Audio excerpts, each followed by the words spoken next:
We're here set on a review hearing. We're conducting this through Zoom under a finding of good cause and agreement of the parties. We are live streaming, and Ms. Taylor's making our record. Sorry, I was muted. Daniel Trout for the Texas Department of Family and Protective Services. Haley Grissom is my primacy specialist. We're present, ready, Your Honor. Lorraine Lucero for the mother, Kaylin Robinson, Your Honor. I'm present and ready. I'm present and ready, and I don't believe that Ms. Robinson will be present today. Dee Hammonds for the father, Robbie Wilson. I spoke to Ms. Robinson last night. She indicated she was hoping to join in by iPhone and would have Robbie with her, but if you're saying they haven't joined in, I don't know what's happened. Okay, no, I don't have him in the waiting room. Okay, I'm ready to. Stacey Zabala on behalf of Carson. All right, then, what do we have new from St. Francis since the court report was filed? Carson is continuing to do really well. He's developing on target. He is about 22 pounds. He's a healthy, chunky little thing, has beautiful blonde hair, bluest eyes. He's a sweet baby. There haven't been any concerns with his behavior or development. He's just continuing to do really well in the home.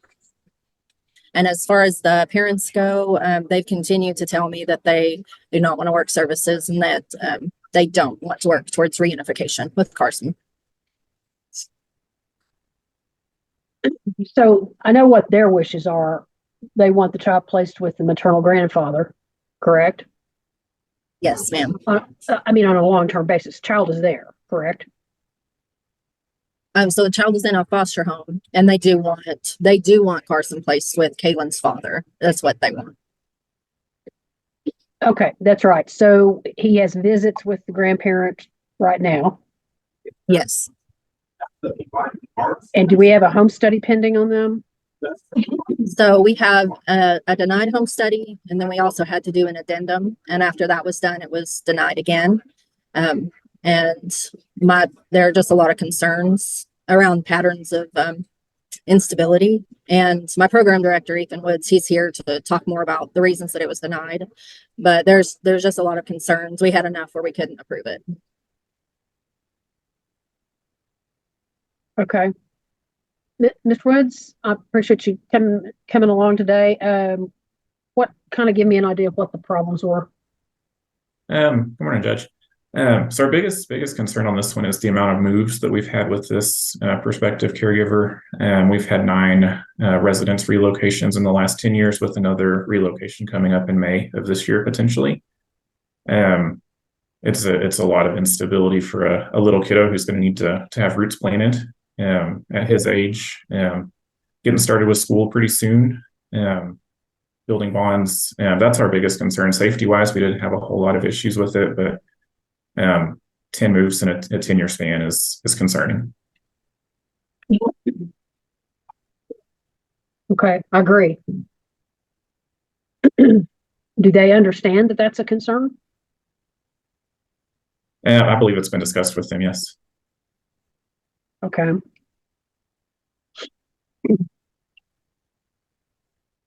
All right. But foster parents are willing to adopt if that's what turns out to be. If that is what happens in the case, then they are willing to adopt. And they're also willing to allow contact between grandparents and Carson. They don't want to cut that off. Okay.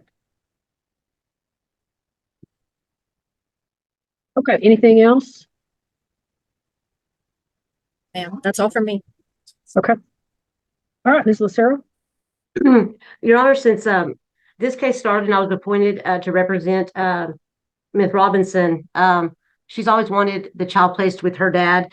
I know that there's been moves. I'd like to probably file a motion for you to review placement, in a more expanded hearing so we can flesh out the reasons for the moves. It's my understanding that this recent move was due to maybe the place where they at wasn't appropriate, so they're looking to move again. I understand the concerns of the department about stability, but the child is a year old. I don't believe I know we need to have stability, but I don't think a move if they need to move again to try to make a better home for the child, I think that would be best. So my plan would be to just file a motion for placement or reconsideration. I know that the department has denied the home study. I never saw the addendum be denied. I don't know if they filed something like that. I never saw it unless I missed it. But that's kind of where we're at, Your Honor. They have tried. They've been doing what they can do. The paternal grandfather take the steps that he needs to do. Have the child placed with him. So that's kind of where we're at.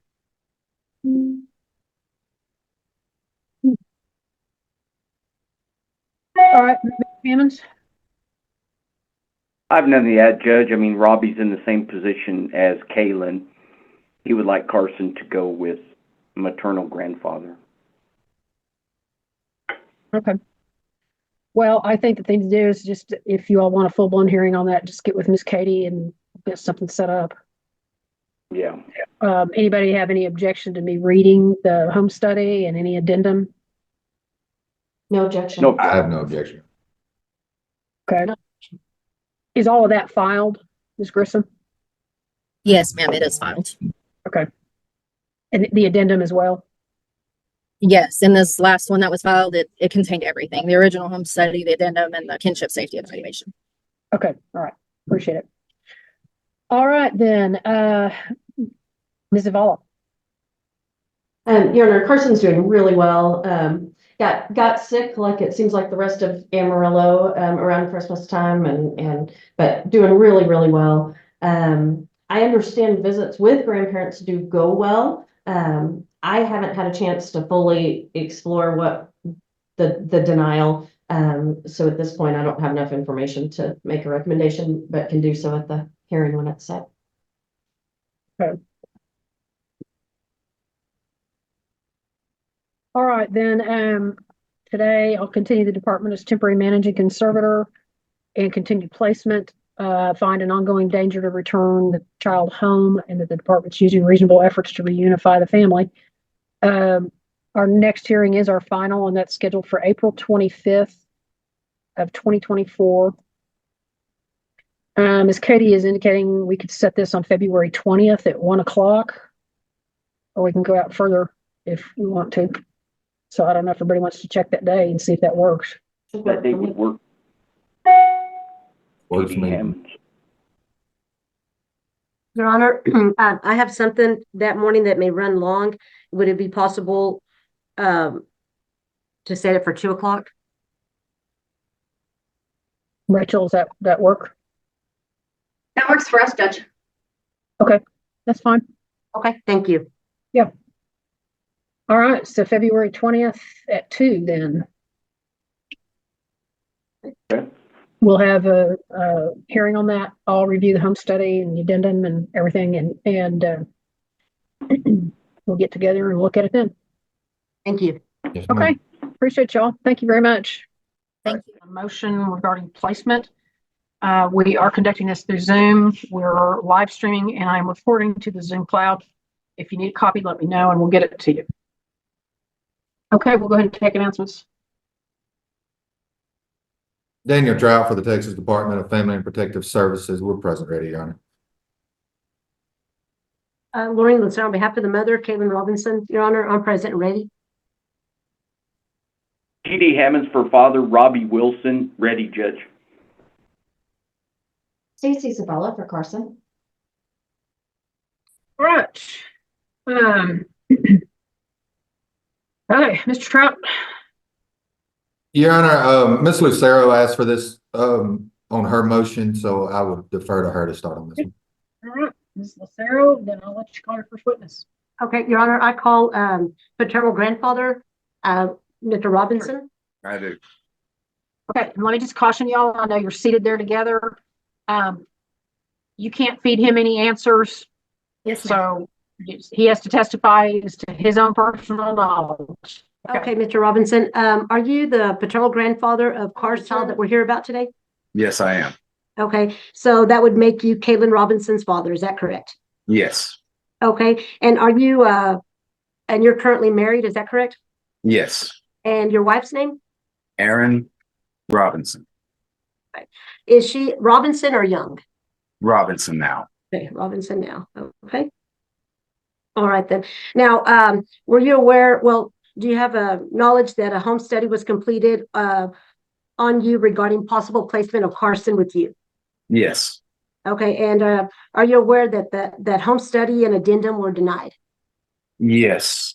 Okay. Now, have you been provided a copy of that home study? Yes, we have. And we glanced through it and found some mistakes that were made in it. Okay. Now, in that home study with addendum, were there concerns expressed about your stability, that you moved around too much? Yes, ma'am. We noticed there was some concerns about that. And to explain some of that, when I was married to my last ex-wife in Amarillo, it seemed like we were on again, off again. And whenever she would separate from me and move out, I would sign for utilities. And even if I had to on one or two of her places, I had co-signed with the lease on her, just to help her out, to try to get her back on her feet and everything from wanting to be away from me. All right. And so, as far as moves that you have made, have you had time to look back and kind of verify where all you've lived, or the towns that you've lived in and during the past 10 years? That would be Amarillo, Sundown, Levelland, and Lubbock is the towns I've lived in. Okay. And how long did you live in Amarillo? Oh my goodness. I was raised most of my life in Amarillo and around Amarillo, in Channing and Dumas. Okay. When was the last time that you lived in Amarillo? I would want to say that would be in 2021. And so at the time that you were living in Amarillo, had you been working? Yes, ma'am. I used to work at Panhandle Tire. And when did you move out? When did you leave Amarillo?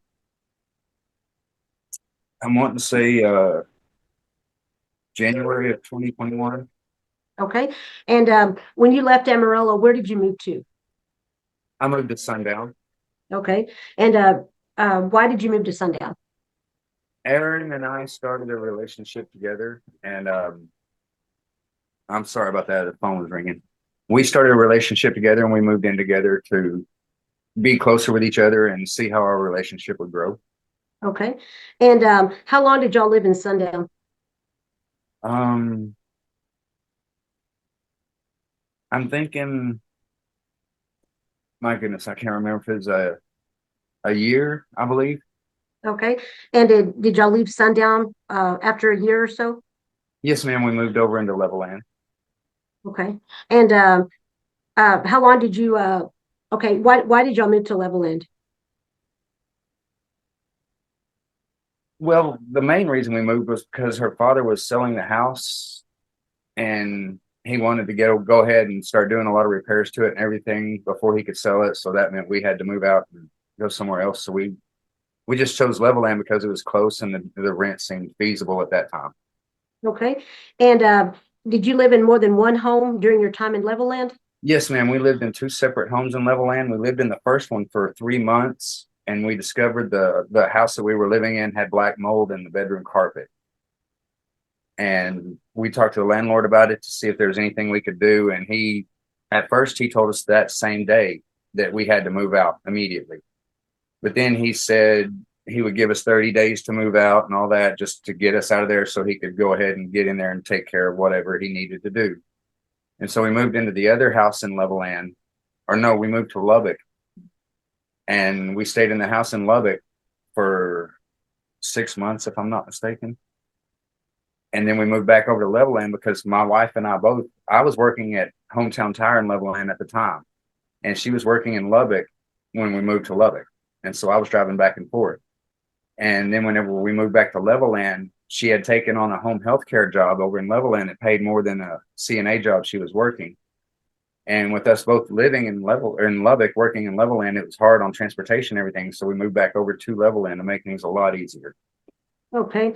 And when the home study was completed on your home, where were y'all living? What town? It was in Levelland.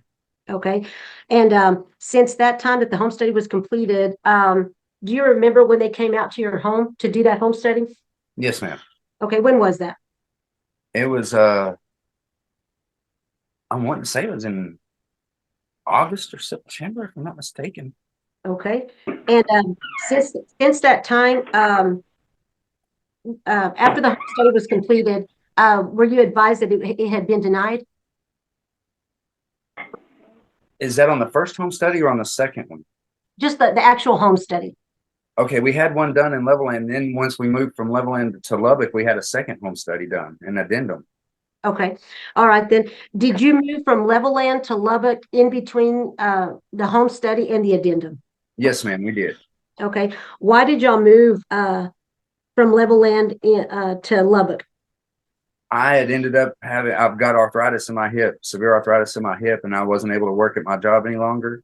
So we thought, to make finances better, we moved over here into a 4-bedroom house with my wife's sister and her niece, and my wife and I and my wife's son. We all moved in over here into a 4-bedroom, 2-bath house, and the finances were so much cheaper once we divided all the finances out and everything. It just made things so much cheaper on us. And I was able to, at that time, DoorDash while my wife was still working and try to supplement some income from not being able to work at the tire shop. And I've already filed for disability on my hip. Let me All right. interrupt, let me interrupt, Ms. Lucero, real quick. I want to make sure. So who is presently living in that 4-bedroom home? The two Yes, of ma'am. you, your wife's sister, Yes. and who else? Her niece, my wife's niece, and my stepson, my wife's son.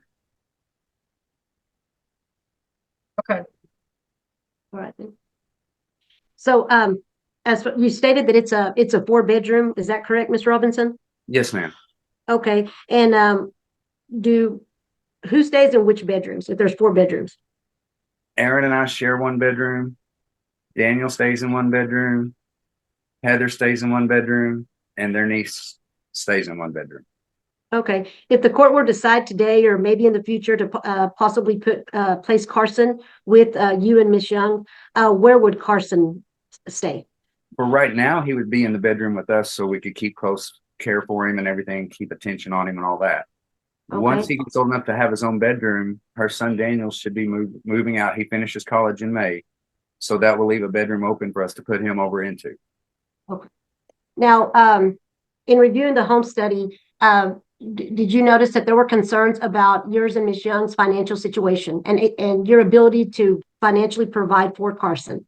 Yes, ma'am. We did notice that. And since even the home study, I have taken a job at a convenient, or not a convenience store, it's a smoke shop here in Lubbock called Nothing But Smokes.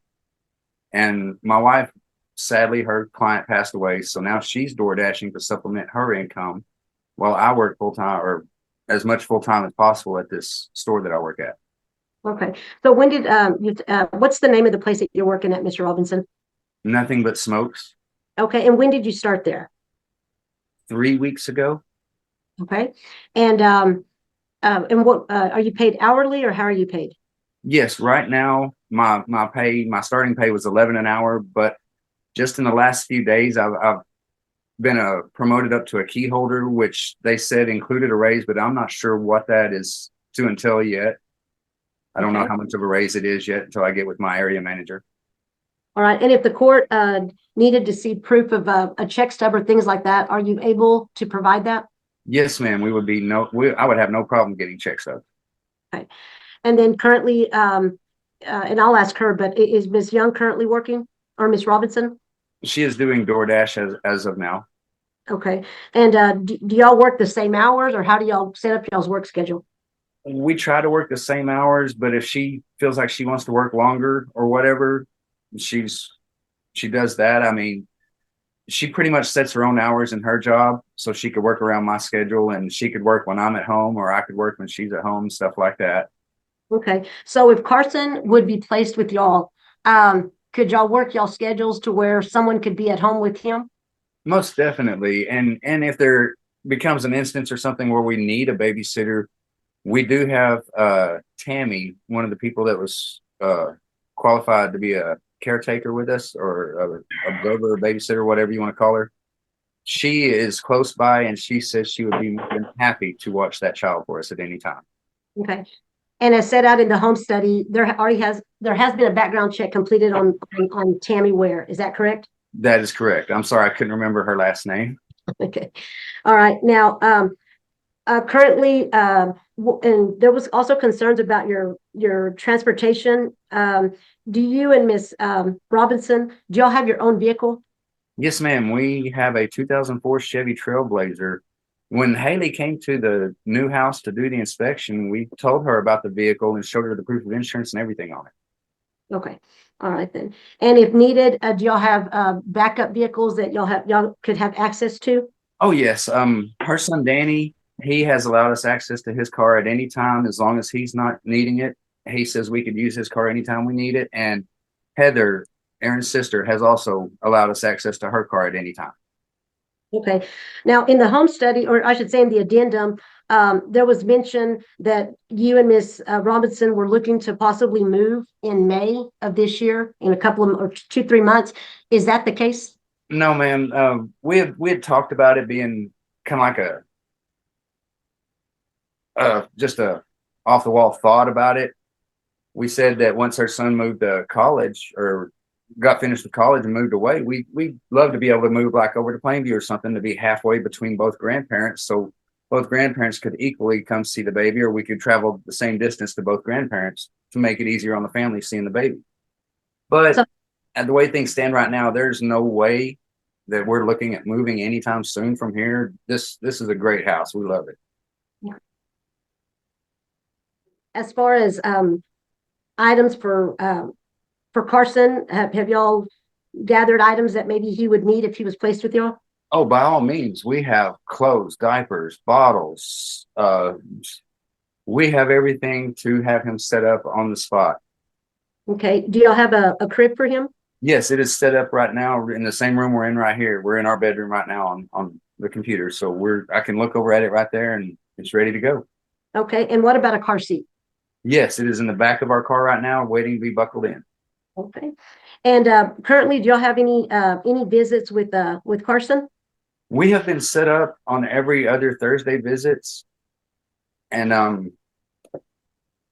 that being said, we don't know yet if we have visitation this Thursday or not. Okay. And may I speak a little bit about that? Oh, what's that? We'll come back to that, Mr. Robinson. Let me just, Okay. So y'all are having visits with Carson. They're scheduled every other Thursday, correct? Yes, ma'am. Okay. And from what time to what time do y'all visit? It's from 10 o'clock in the morning till noon. Okay. And how are those visits going? It's so awesome when he comes in, and the sparkle in his eyes, the smile on his face, his little chubby cheeks just light up. And it's a wonderful time to be with him, that even for that little bit of time, just to be there with him and enjoy his presence. It's just awesome. Okay, well, that's good. Now in the addendum, well, or possibly the home study, I'm sorry, on one of those, it stated that you and Miss Robinson had stated that y'all were unable to, obtain a full-time job because of your visits with Carson. Yes. What could you expand on that? Explain to the court what's going on with that? That's where I was going a while ago. Up until very recently, we had no clue that we could change the visits. So whenever we would go and apply at a place, we would tell them that we have to have every other Thursday off. And we cannot find a company that's going to work with that at all in their schedule. So finally, I found this Nothing But Smokes, and I said, is there any way you can work with me on every other Thursday off for visitation? They said, yes, we can manage that. This is not one of these where we need you here all the time jobs, so we can work with that. All right then. So have y'all looked to try to move those visits, or have y'all talked with Haley Grissom about those? We haven't yet. Like I said, it was very recently when we found out that there was a chance that we could change visits. So we was planning on our next visitation to find out more about that and see if we can reschedule and change things up a little bit to be more convenient for everybody as well. Okay. And you stated that you get paid $11 an hour at your job, but you're looking to possibly get a raise here soon. Is that correct? Yes, ma'am. They placed me as what's called a key holder. So it's kind of like almost an assistant manager, but not quite. And they said as a key holder, I will get a raise, but they didn't let me know how much yet. I've still got to get with my area manager on that. All right. And approximately how many hours do you work a week, Mr. Robinson? On the average, I'd say 35 to 40. I can't say like on the days whenever I take a day off to go for visitation or whatever, it knocks me down to the lower 30s, but I'd say 30 to 40 a week. Now, if the court were to decide that Carson could be placed with you or would be placed with you, would you have any issues keeping him safe and following any rules that the court might put into place? Not an issue with one. Okay. Not at all. And as far as alcohol use or marijuana use or any type of drug use, do you smoke marijuana? Do you drink, or what's your situation there? No, ma'am. I finally was able to mature enough and put all that behind me. So you don't currently smoke marijuana or drink alcohol? Is that No, what you're? ma'am. We have no alcohol in the house, and the only thing I smoke is Marlboro cigarettes, and that's outside. Now, have you ever been asked by the department or by St. Francis to submit to any type of drug or alcohol screening? No, ma'am. No one has ever asked me for a drug test. Now, you had stated that you had applied for disability due to arthritis in your hip. Is that correct? Yes, ma'am. Okay. Does that cause, negatively affect you when you go to visit Carson? Are you able to pick him up, things like that? I'm able to pick him up. I carry him around when we visit him. We have a great time. It does not affect me. My doctor even signed a statement stating that with the disability still in my hip, I should have no problems with a baby.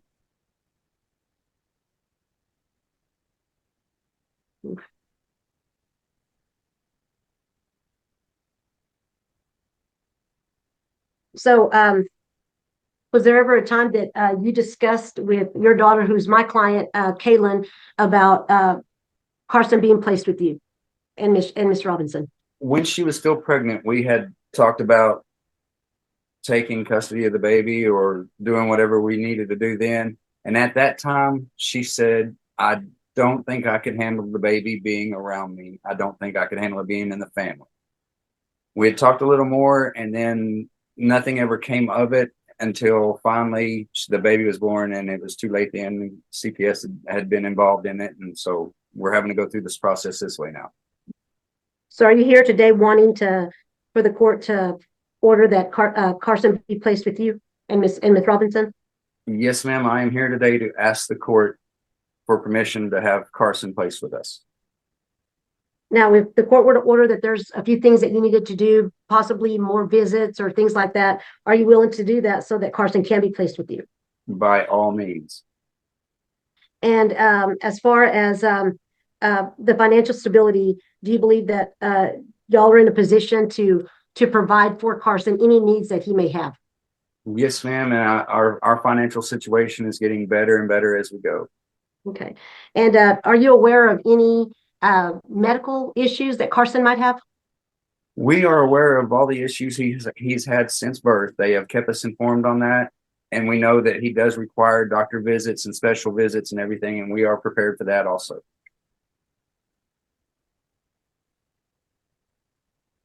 I'll pass the witness.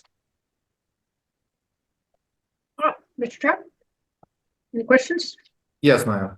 Mr. Robinson, you said the towns you've lived in, you said them kind of fast. I don't know that I got them all written down. Could you tell me again real quick the towns that you have lived in?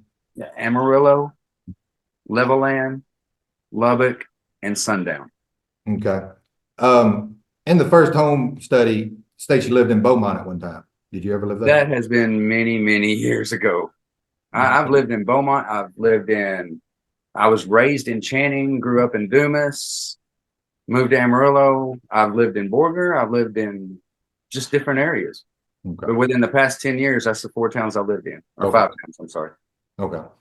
And you mentioned in the reports and I know Miss Lucera asked this, it mentions that your wife was going by Miss Young. When did she start going by Robinson? She's actually been going by Robinson since we've been married. Okay. And right now there's you, your wife's sister, your wife's son and niece. Is that correct? Exactly. Okay. And you mentioned that, I believe his name's Dan. Does he go by Danny or Daniel? Danny. Danny. He's about to graduate college, Yes, sir. and you said you'd be able to move the Carson into that bedroom. Is he? As soon as he graduates, he's looking at going ahead and going to a full-time position. He's working right now with the school in the college. Okay. And as soon as he graduates, he's planning on taking a full-time position and moving to a house that his dad has set up. And Okay. that's to leave that bedroom open so we can put the baby in there if need be. Okay. And Judge, I don't know what I will get into, but I'd ask, just because we're going to ask for some sensitive medical information on somebody else, if we could go off of YouTube. I have no objection.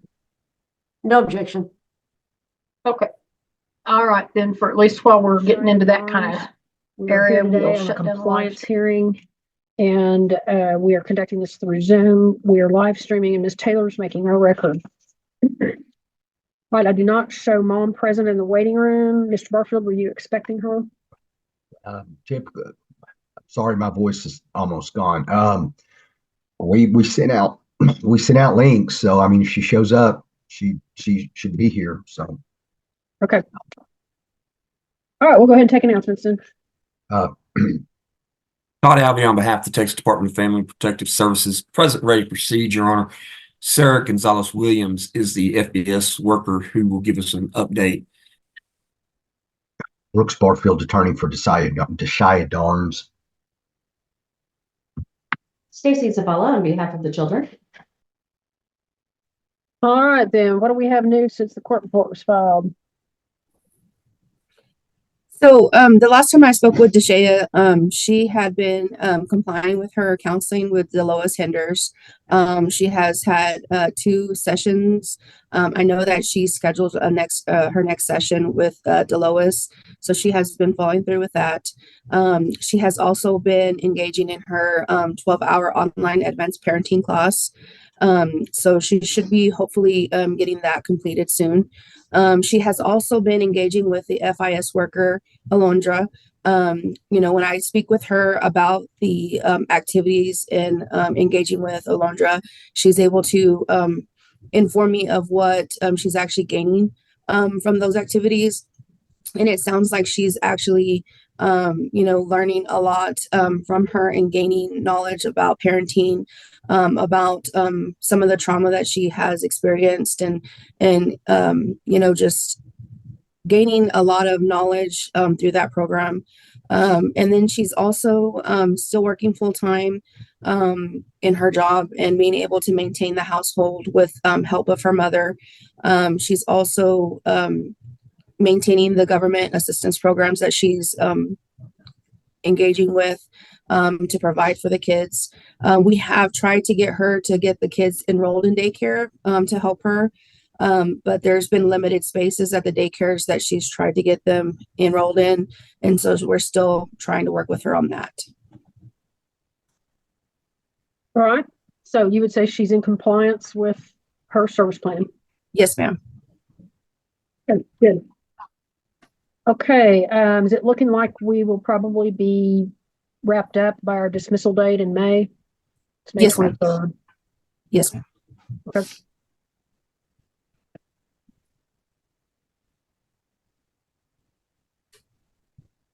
Okay, Mr. Barfield?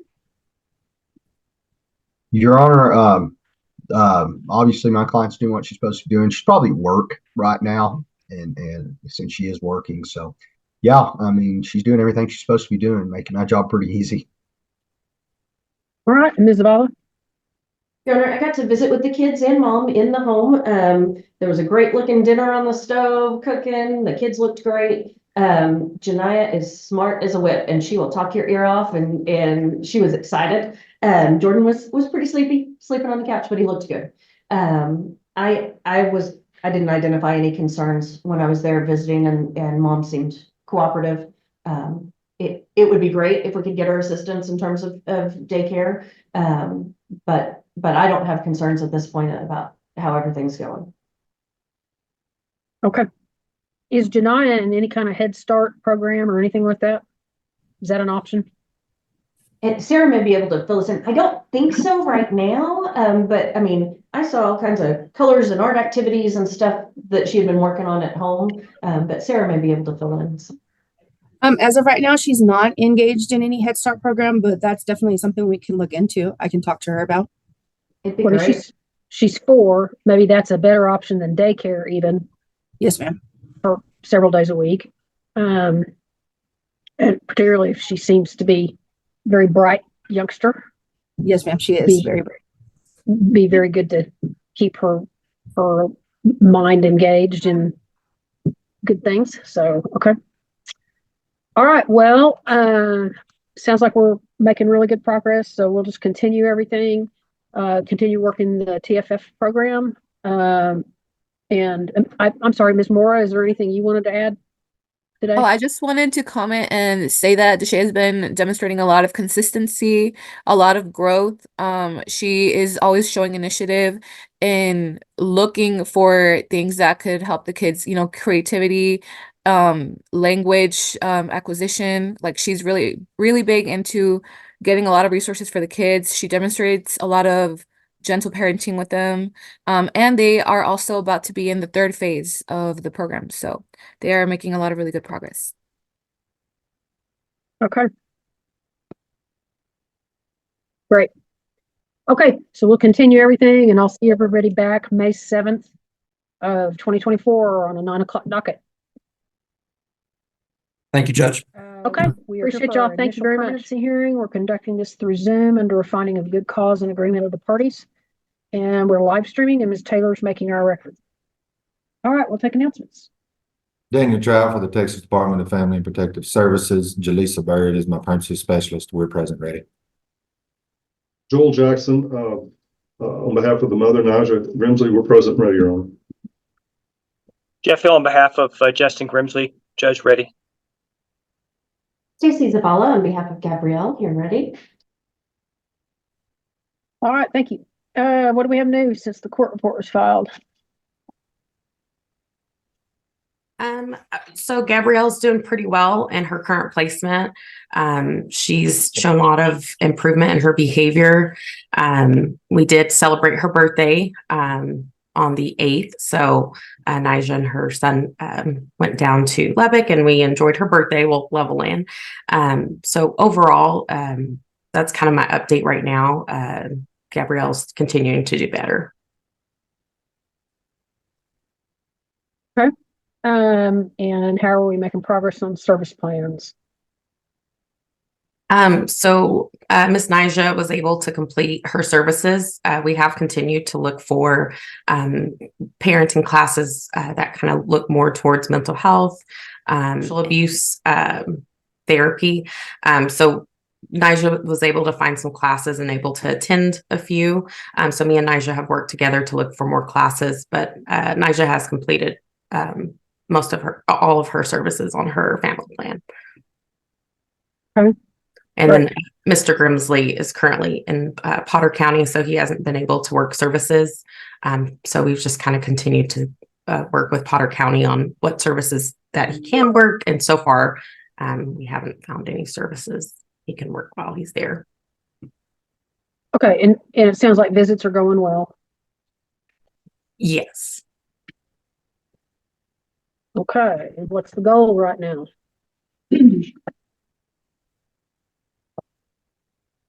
Sorry, my computer, I think, is glitching. So what is St. Francis's goal in the case right now? So we hope to get Gabrielle at a place where she's continuing to do better, but stabilizing. And then our goal would be to look for a treatment home that's closer to Amarillo, so we can increase the visits with Naja just due to the transportation issues. So that would be our goal, to get her closer to Amarillo and a more therapeutic home. Okay. Is the ultimate goal though to reunify and get her home? Yes, ma'am. Okay. So are we talking about a therapeutic foster home of some kind? Yes. Okay. Are we searching for that right now? Are we at that point? Are we not have we not reached that point yet? I think my last visit, I think we're getting to that point where we can start searching. We haven't started that search just because I feel that this month is kind of the first time I'm getting a lot of those positive reports from all around staff and her teachers. So we can start that search to look for a home close. Okay. I know those are hard to come by, so I guess it doesn't hurt to start looking, especially when we're talking about trying to get it closer to home. Okay, Mr. Jackson. Thank you, Judge. Ms. Bird, back in October, on the 17th, we were in a status hearing, and at that time, the department was wanting to, for the child, the department was wanting to pursue a neuropsych and, brain mapping. It's my understanding that there still hadn't been an appointment made for that yet. Is that correct? That's correct. We did start the process on the 30th of January. So we were able to find a neuropsychological place that could get her in. A lot of the places were 6 months and out. But with the help of Superior Health, we were able to find one that could get her in a lot sooner. We did start the intake process on the 30th. So we're just waiting to schedule the appointment. I did leave them a voicemail last week. So we just need to schedule it and transfer her to, I believe it's the Dallas area. Okay. So you're waiting for the doctor's office to get back in touch with you to let you know when event's going to take place? Yes, Nija completed the intake process just because the doctor's office needed the most update history. So Nija was able to complete the intake process on the 30th. They were supposed to reach out to me or the case manager. So we're just waiting, but I went ahead and called to see if they were needing anything else. And so then we'll get that scheduled when I get a call back from the doctor. Okay. Are you doing anything proactive to try to stay on top of that? I mean, are you kind of bugging the doctor's office to try to get this thing done?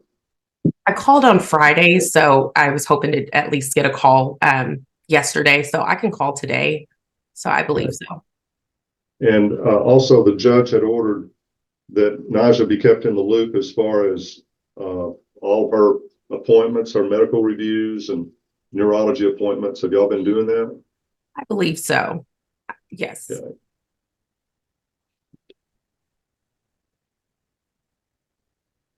And it's my understanding also, pursuant to discussions you've had with Nija, that there are possibly 2 group homes, therapeutic homes here in Amarillo that you may be looking at that would be good for her. Is that correct? No, that's not correct. I know Nija mentioned that to me over the phone, and I told her I didn't have 2 in the area that I knew of, but that we could look in this area. Okay. Are you aware of any availability of therapeutic group homes here in Amarillo? Not at this time. I will have to continue my search. This is something that's pretty recent. After my last visit on the 8th, I was able to get more information on how she's doing. So we will start our search to look for homes, and I can keep Nija in the loop with what is available and what's near Amarillo. Okay. As far as visits, it's my understanding that by the report that Nija was getting 2-hour visits virtual visits with Gabrielle. Is that correct? I'm sorry, go ahead. So we do 2-hour in-person visits. We try to do at least once a month. And then the virtual we do weekly. We have it blocked off for 2 hours. Gabrielle usually can sit for about 30 to 45 minutes. So we just continue to have those visits about 30 to 45 virtually. Okay, and you all provide Nija with the transportation for the in-person visits, is that correct? That's correct. Would it be possible for you all to transport her more often than once a month for an in-person visit? Yes, I discussed that with my supervisor, Tippy. There has been some issues with transportation. We can put in the request and there isn't always a transporter available.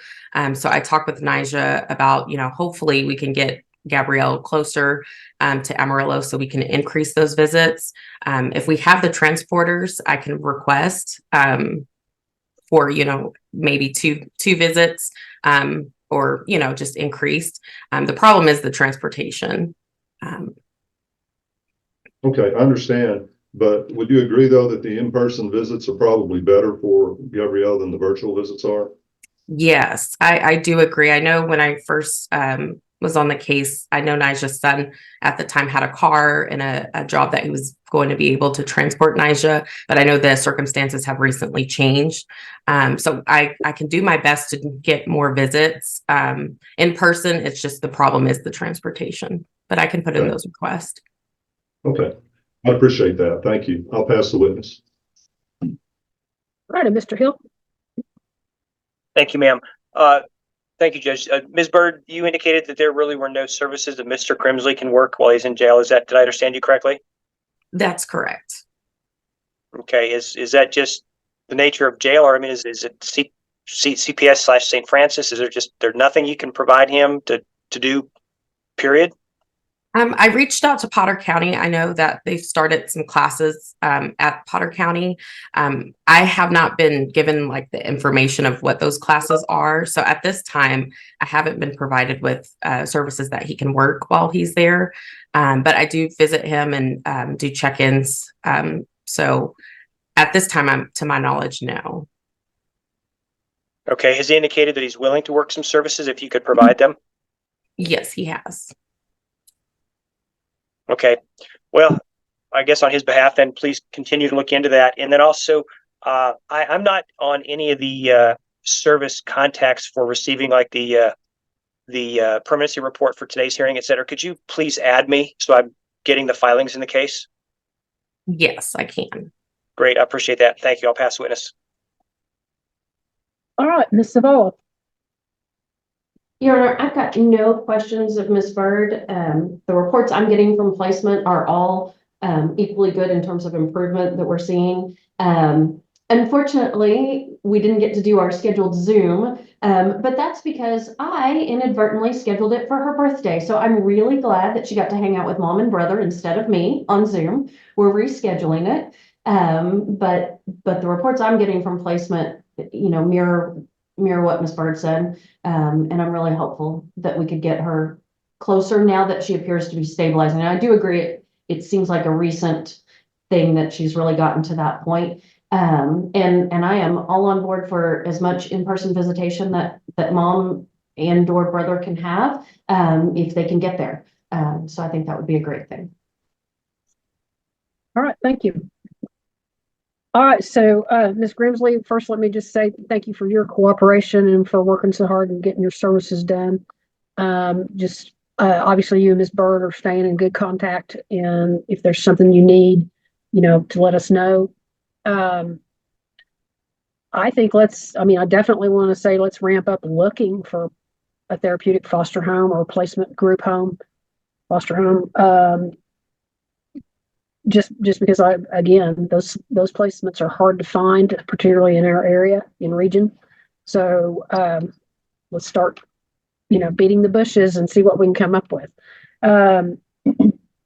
Until then, I guess we just make the best of when transportation is available to get mom down there, and do the best we can with that. So. All right, I'll continue. The department is temporary managing conservator, and I'll continue her current placement.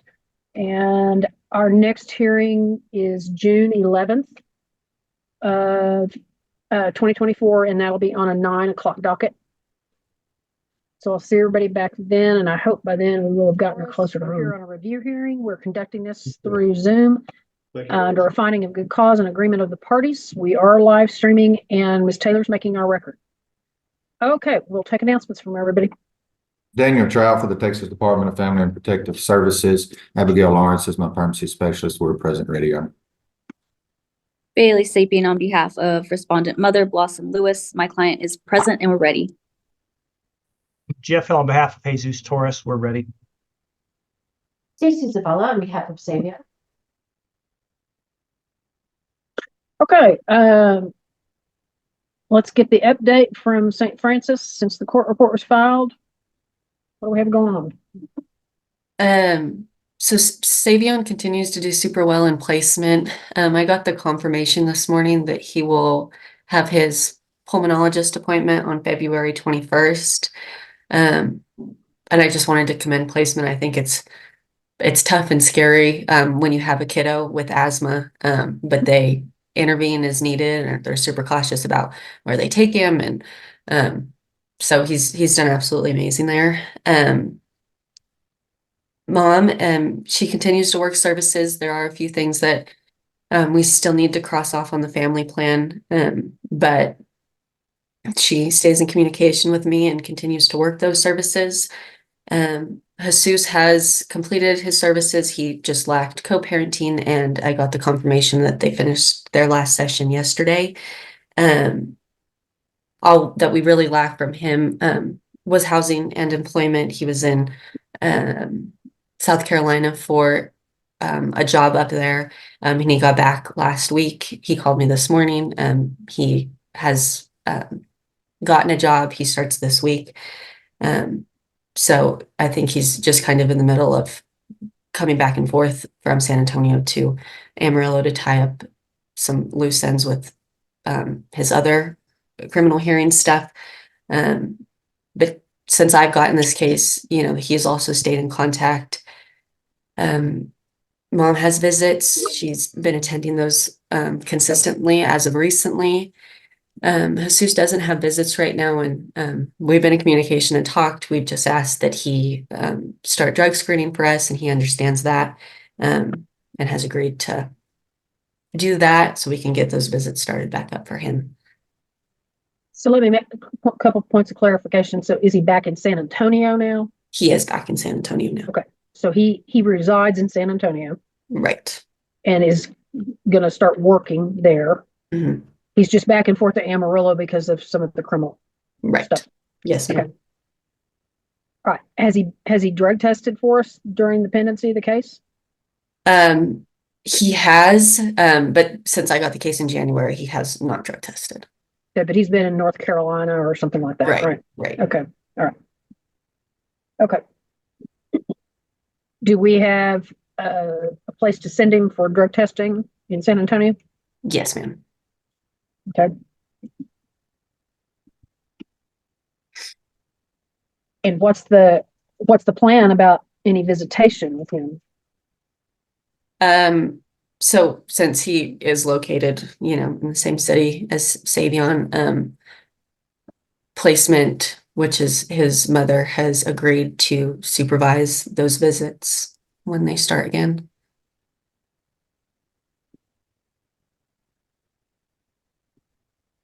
Okay, St. Francis is good with that and doesn't have any problem with that? Yes, ma'am. Okay. I read that the goal is relative adoption. Is that still correct? Yes, ma'am. Parents understand that? Yes, ma'am. In your honor, we'd go ahead and ask to get a mediation order. Okay. Probably an attorney mediator on this one. You know me so well. Okay, Ms. Sapien. Thank you, Judge. Ms. Lawrence, let me ask you, has my client gone any in-person visits with the child yet? To my understanding, her last in-person visit was in November. There isn't any discrepancies against the in-person visits, just with her being in Amarillo and the child is in San Antonio. I think it's just a matter of when she can go up there. And I know that's hard with all of her other obligation services, having a job and things like that. But the option is there whenever she can, make it up there. So if she can get to San Antonio, grandma can supervise those visits? Yes. And I believe in the court report, you still needed to get some releases from Blossom to speak or get records from TPC. Have you been able to get those releases? Yes, I did. Okay. And have you received the proof of her employment? Yes, I have. Okay. I don't have anything else, Judge. Your Honor, on one thing, I'm not sure. I guess Ms. Sapien knows this. I'm not real sure, but under Ms. Lewis's criminal case, she's on a PR bond for the type of case she's working. It does have that she can't leave Potter Randall Armstrong without permission of her CSRP officer. So in order to do the visitation, she's got to make sure she clears that before she gets to go down there. I just don't want her to get in trouble just taking off and going down there if she gets a chance, because she has some rules on her other case she has to follow on that. Okay, did you get that? Yeah. Okay. And it's on a court supervised release program, is what she's on. So that is something, a hurdle she has to get around and able to pick up. Sorry, that's an order, hurdle she has to get around. Amy's here. Okay. Right next to me. And so she's having to listen off the speakers on my computer. Sorry. So we've got the volume up all the way, but I'm going to turn your volume up all the way. Sorry, Amy, I'll try to yell. She's on the court supervised release program, so she's going to have some hurdles just to make sure she doesn't get in trouble with that if she tries to go to San Antonio. Got it. Okay. All right, Mr. Hill. Thank you, Judge. Ms. Lawrence, what frequency will Mr. Torres's visits be, assuming he has a clean drug screen? Weekly. Okay, for an hour a week, 2 hours a week, a day a week, what? I think that an hour is great. Okay, would 2 or 3 hours be just as great? I would also agree to that, just with the extended period of time that he hasn't been able to have a visit. Okay, so you're good with 3 hours a week if grandma wants to supervise it? Yes, sir.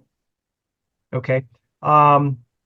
So the permanency report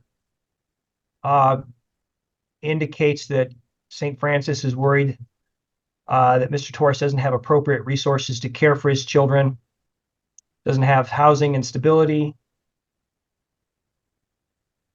and worried about domestic violence. So my understanding is that Jesus has been gainfully employed. He was in, I think, North Carolina doing a job. Frankly, I advised him that he needed to come back and get a local job. And he dropped what he was doing there and came back, and he tells me this morning when I spoke to him that he has secured local employment, local as in San Antonio. So if he can continue that and show you his pay stubs and prove that he does have local employment, would that alleviate the department's concern regarding financial stability? Yes, sir. Okay. Regarding housing, it's my understanding after speaking with him this morning, he was going to get an apartment, a very small, sparsely furnished apartment. Says he does have the money to do that, but he also says you advised him not to do that just yet, to wait until after the hearing. Did he tell me correctly the substance of your conversation? When I spoke to him, he did mention that he could get an apartment that wasn't furnished. He also told me that he had just spent $700 on a plane ticket to get back to Texas and was going to have to spend a large amount of money to get to Amarillo for his criminal stuff. So just as, personal, I guess, advice, and maybe that was wrong to do. I advised that he should secure a job before he got an apartment, just so he would have something to, one, pay for the apartment and not be scrambling. I didn't think that getting an apartment unfurnished was beneficial because he wouldn't be able to stay in an apartment that had nothing in it. So, I mean, the end of the conversation was, obviously to make his own choices, but, given that not everything was set up, he didn't have the employment that he has secured at that time. I was like, just maybe wait until you can find a job to pay for this. And, then you can get furniture and, things will fall in line. Okay, listen, I don't disagree with you. That's probably not bad advice. So what period of time are you looking at for him to, so let's say he decides to get an apartment next week, today, tomorrow, next month. I mean, when do you expect for him to have an apartment so that it will check the box saying he has stable housing? What are you looking for? What does he need to do? I think I mean, as soon as he feels like he can is great. I know that he has to, once he provides us a lease, then we'll be able to check it off the box. Okay, so as long if he provides you a lease, that checks that box. Right. Okay. So then that would leave, at least according to the permanency report, the last concern would be domestic violence. He is scheduled next Friday to come to Amarillo to take care of his criminal matter. I do represent him on that. He's going to plead to probation. That will end that matter. So that that at least clears that up. Now that whether or not in St. Francis's mind that takes care of domestic violence concerns or not, I don't know, but at least his criminal matter will be wrapped up and over with. So he's got a job. If he gets an apartment, his criminal matter is wrapped up. Does that change St. Francis's recommendations or thinking any with respect to relative adoption or not? I think that once everything is wrapped up, that's definitely something that we would staff and discuss. Okay. How about, permanency, PMC? Is that, has that been discussed at this point? PMC, assuming that you don't think he's come far enough, done enough to look at him as permanent placement, has PMC been talked about with respect to current placement? Yes, it has. Okay, and what's the thought on that at St. Francis? Sorry, can you just say that one more time? Sure. What is St. Francis's opinion on PMC, which obviously is less than termination and relative adoption? I mean, we think that that's best interest at this point, given Savion's comfortability and stability that he's had with his current placement and the relationship that placement has with both Jesus and Blossom. I think it would work out. Are you talking about relative adoption with placement or PMC or both? Judge, I would interject right here. I think this is stuff that we would talk about at mediation if we get it ordered, and this is kind of why we wanted this so that we can have this conversation with Mr. Hill and Ms. Sapien. And I would second that. I think placement would need to be a part of a lot of these discussions, and this may be information that caseworker doesn't have at this time in terms of placement's position. They're all possible outcomes, and the other thing that nobody has mentioned is that the case has not gone into extension. Yes, ma'am. Which is another possible outcome to give a little more time. Right now, parents appear to be complying and working, towards completion of services and towards, demonstrating stability, the ability to maintain a residence, employment to establish and maintain a household. So, I'm fine with ordering y'all to mediation, but as of today, I think those are all possible outcomes. So, may I say something? Yes, sir. They're talking about holding residence and employment. Before I came to San Antonio, it was St. Francis's. I don't know how to put it. It was their idea for me to come where I had a backbone, let's say, family, family support.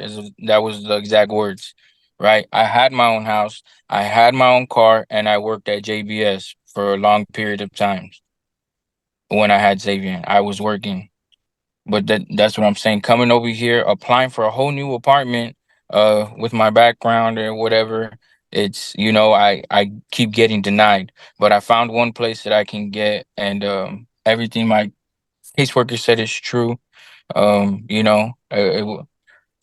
I just got a job and everything. And the domestic violence, I don't think I got a domestic violence. I think Blossom doesn't she got 3 domestic violence cases? I don't think I got one. And just to interject, the criminal matter that he is taking care of is not domestic violence. It is simple assault. Okay. Well, I think that, I understand, Mr. Hill, where you're headed, but I think those are all possible outcomes at this point.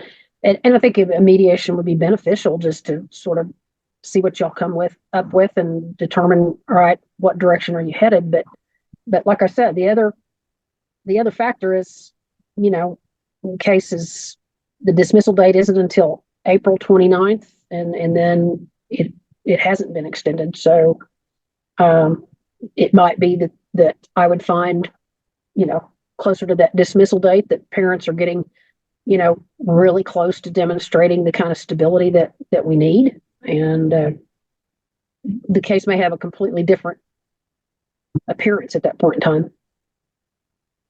So, yeah, Mr. Torres, in response to what you said, I mean, in these kinds of cases, it typically is very beneficial for parents to be where they have a support system. And it is typically, it assures a better outcome in the end if parents are where they have support systems. So, I think that your move to San Antonio long term is a good move. So. Okay. Yeah, thank you. And I just I forgot Miss Erin Steffens. When I first moved to San Antonio, I had a job here, right? But my visits were canceled. So then I was with a friend and a better job opportunity came up. I didn't have visits or anything, so I left. But as I spoke to my lawyer, Mr. Jeff, he told me what I needed to do. I got here probably a few days ago, and I already got a job secured. I start this week, so and I can get the apartment too or whatnot. So what I'll say to both parents is, what we are looking at this point in time is permanency for the child. Okay. And that can look like different things, but you are both, I think, headed in the right direction for reunification, potentially, of the child and you all as the parents of the child. If you keep making the progress that you've been making, I feel like this case can head down that path. So whether that means you all need a little more time to kind of get all those I's dotted and T's crossed, and for us to take a look at where you're living and assure that everything's in place, then we have the potential to give you some more time. But ordering you all to mediation to get together to talk about what do things look like, and what do you all want? What do you want to see happen? There's never any harm in spending a little time getting everybody together to talk about that stuff. So, the case is still about what is in the best interest of the child. And, just, I think you each continue doing what you're doing, and what is in the best interest of the child can change from time to time in a case. So, Ms. Zavala?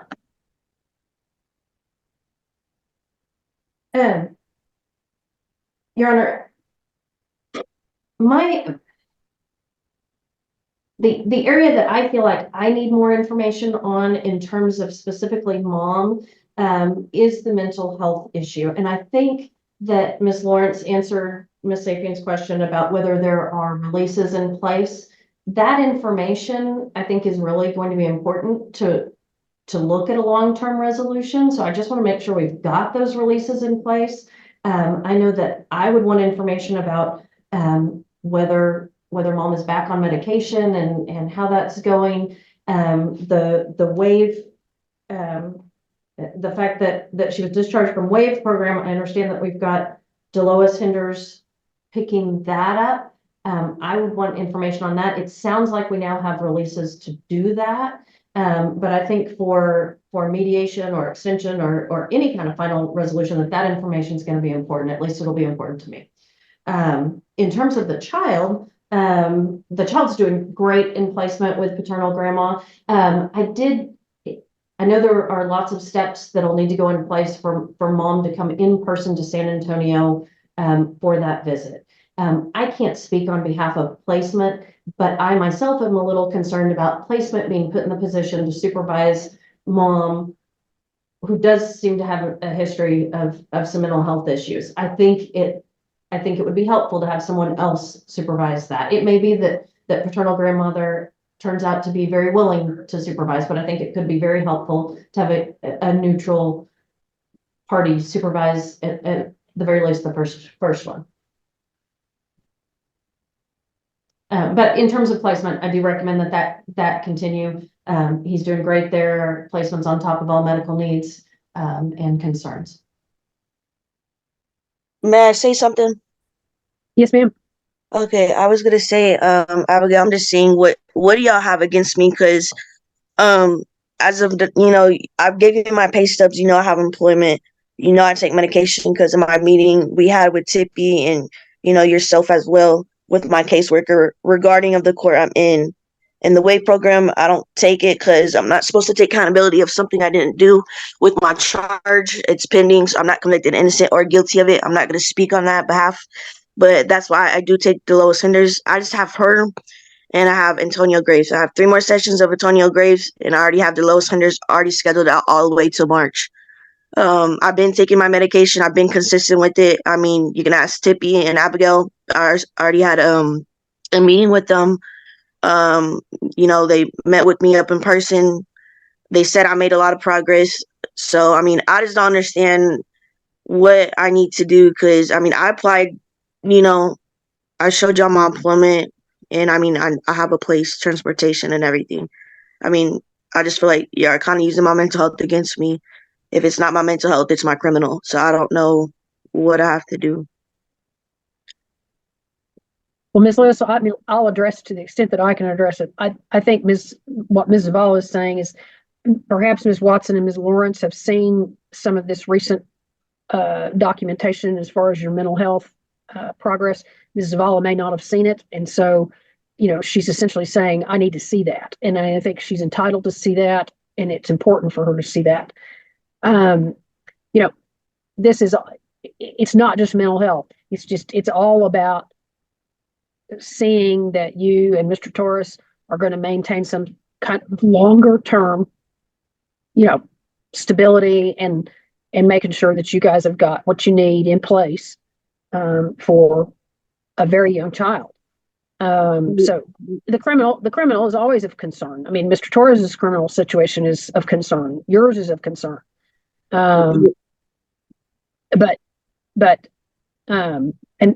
Because of that's why you were requested to do the WAVE program. But, and I understand you're saying, I'm not taking accountability for something I didn't do. I hear that all the time. So, as an alternative, we're allowing you to engage with the counselor. And so, just keep working through that stuff. Yeah, I still don't understand. It's just because I've been, stable, been showing them stability. I've been compliant with them. I've passed every single drug test. I just don't know what more y'all want from me. I've been consistent, taking my medication, doing my things that I have to do. So, I mean, I'm just not really sure what more y'all want from me. I just have 2 more classes and that's it. You're not consistent. I think it's just a question of maintaining, for us to see a period of time that everybody's maintaining things and being consistent about things and, taking care of what you need to take care of. So that's just something that it just takes time for everybody to have a comfort level that, okay, this is the way things are going to be, hopefully from now on out, and that we don't find ourselves back where we were at the time of removal. So that's what I think we're down to. It's more a question of letting everyone see, okay, we've changed our habits, we've changed our focus, we're going to maintain the things that we have corrected, and that's how we're going to live from this point forward. But that doesn't happen overnight, folks. So, okay, then for today, I am going to order you all to mediation. We will appoint an attorney to mediate the case. I will continue the department as temporary managing conservator and continue placement. I will find that there would be a continuing danger to return the child to either parent's home as of today, but that the department's using reasonable efforts to reunify the family. I find parents are complying with their service plans. and approve Mr. Torres to have the 3 hours a week visitation as discussed. And certainly Ms. Lewis, if we can make arrangements for her to get there, whether it's placement or someone else that's going to supervise, I'm good with that. And I hope that we can make that happen. Miss, can I say something? Just real quickly, I'm running behind and I've got to get moving on. I just want to make this last comment. I've been consistent through this whole thing, and I just think it's unfair when someone wants to wait a week or two before court to start to do everything. Jesus, and get on please top be of the quiet. stuff. Jesus, as your attorney, please stop talking. Okay, I'm trying to be encouraging to you folks because I think you're both working hard and you're headed in the right direction. We're just not quite there, but we've still got some time. Our final is not set till April 23rd, and like I said, we haven't extended the case, so potentially, if we need more time, that's always a possibility. So, I don't want you all to be discouraged by any of this. You're headed in the right direction. Okay. I will see you all back April 23rd of 2024 on a 9 o'clock docket. Same as the case we had prior to this. I suspect there'll be some emails and things that can circulate before that date. If you all haven't reached an agreement that yes, we need more time, or no, we don't, or, whatever, but, we should know, in advance of that date, what we're going to be doing. And Judge, I forgot to ask, can we go ahead and get drug screens ordered on both parents for that? Certainly, part of their service plans. So I'll order them the drug test. I'm going to let Ms. Lawrence notify them both about when and where.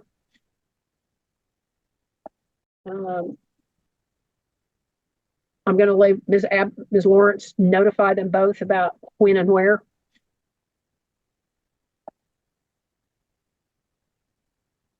And if we need hair follicle and UAs, I can't remember when the last hair follicles were, but if we can get both, if needed. Okay, she's indicating yes, it's time for both, so those will both be hair and UAs. Okay, all right. I appreciate y'all. Thank you, and I'll see you back in April. Just keep up what you're doing. Judge, can I speak to all the attorneys in the room real quick? On this case? Yes, ma'am. Okay. All right, Mr. Torres and Ms. Lewis, you both are free to go. Thank you. We are here today set for our final in this case. We are conducting this through Zoom under finding a good cause and agreement of the parties. The case had been set for an in-person hearing, but mother apparently has executed a relinquishment. And Ms. Murray is very under the weather today, so I'm glad it's worked out where we could just do this by Zoom. Okay. We are live streaming, and Ms. Taylor's making our record. All right, we'll take announcements. Daniel Trial for the Texas Department of Family and Protective Services and present ready on. Natalie Archer for the mother, Shannon Klotz, and we're both present and ready. Joel Jackson on behalf of Father Eric Houghton. I'm present. My client is not. I'm ready, Your Honor. Lindsay Murray on behalf. Go ahead. PD Hammond's guardian ad litem for the boys. I'm ready, Judge. Lindsay Murray on behalf of Tahara and Eric Stone. We are present and ready. Okay. Thank y'all. All right, Mr. Trout, who is your first witness today? Your Honor, on this, the case is proceeding today on Ms. Murray and intervener's motion. I would defer to them as I have no active pleadings on file. We're going on Ms. Murray's file. Okay. So I would defer to Ms. Murray. All right, Ms. Murray, who's your first witness? I would call Shay Carnes. Shay, how are you currently employed? I'm employed with St. Francis as a permanency specialist. And how long have you been a permanency specialist for St. Francis? Around 2 years. And how are you familiar with the parents, Shannon Klotz and Mr. Houghton in this case? I've been the caseworker on this case since the beginning. And there was actually a final hearing that began in July of April of 2023, correct? Yes. And at that point, was PMC granted to the Texas Department of Family and Protective Services? Yes, ma'am. And was there another order for actions, or was there a family plan of service that was put in place for the parents to be able to try to complete services? Yes, ma'am. And I want to start with Shannon. Has Ms. Klotz executed an affidavit of relinquishment? Yes, she has. And was that signed by 2 witnesses and notarized? Yes, ma'am. And that was also signed by you as well, correct? Yes, it was. And that has been entered and filed into the court file, correct? Yes, ma'am. And there was also, are you asking the court to terminate Ms. Klotz based solely on that affidavit of relinquishment here today? Yes, ma'am. And there was also an open adoption agreement that was reached between Ms. Klotz and the intervener Stones, correct? Yes. And in that open adoption agreement, does Ms. Klotz get continued contact with the children after the termination and adoption would occur? Yes, she does. Do you believe that, are you asking the court, I guess, to approve that? And do you believe that that open adoption agreement is in the best interest of these 2 kids? I do. Why do you believe that termination of the parental rights of Ms. Klotz is in the best interest of the children here today? The children have been in the Stones home since, well, Caleb was 4 weeks old, I believe, and then James was around 1. So, I mean, they've been there their entire lives. So they don't know anything other than that. And I believe approving them. So. And that's okay. I'm sorry. It's kind of hard to do this over Zoom. Yes. You would agree with me that the Stones and Shannon have a good relationship and they work pretty well together, right? Yes, they do. And do you see any barriers of adoption for the Stones here today to adopt these students? I do not. Okay, with regard to Mr. Houghton, do you recall what services that the court had ordered for him to complete after that April of 2023 hearing? Yes, there were drug tests, parenting classes, drug rehab. I believe he was supposed to do it outpatient. Let me grab it quick. Because I know he had completed some in jail, but they weren't. He had the drug rehab, parenting, counseling, the OSAR assessment. Then he had the drug screens, residence, employment. Okay.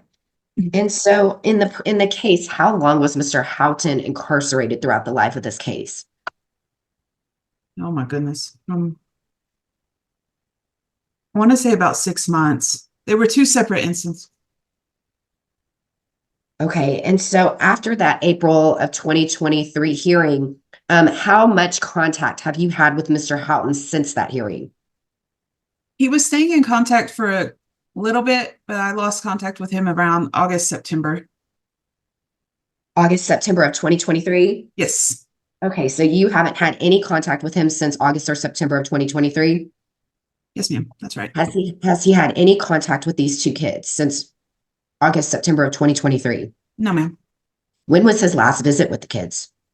He has not had an in-person visit at all. I believe he had never met Caleb. He saw James before the case began and before he was incarcerated.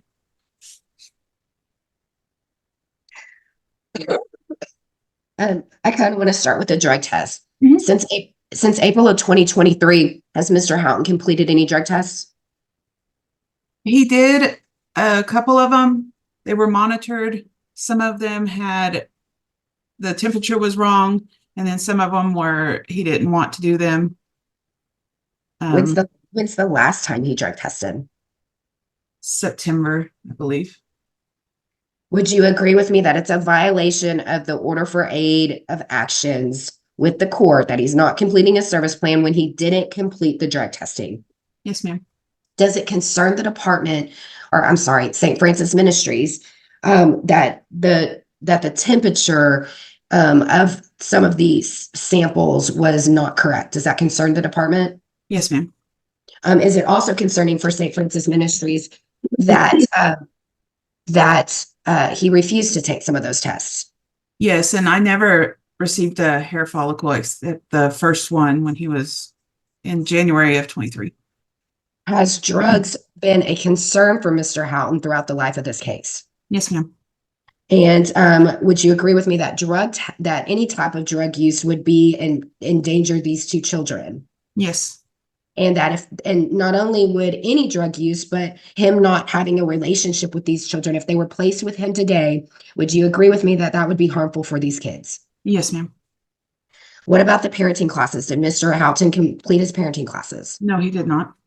Did he do any of them? No, ma'am. Would you agree with me that that would not be completing his service plan if he did not complete his parenting classes? Yes, ma'am. With regard to outpatient services, did Mr. Houghton ever complete outpatient? He did not. Did he ever start outpatient? No. Would you agree with me that that would be that he did not complete another item on his service plan in the order for actions to get these kids back in his care by not completing outpatient? Yes, ma'am. Did Mr. Houghton participate in any counseling? Not through our counselors, the ones that he was I believe he did some in jail, but that didn't count towards this.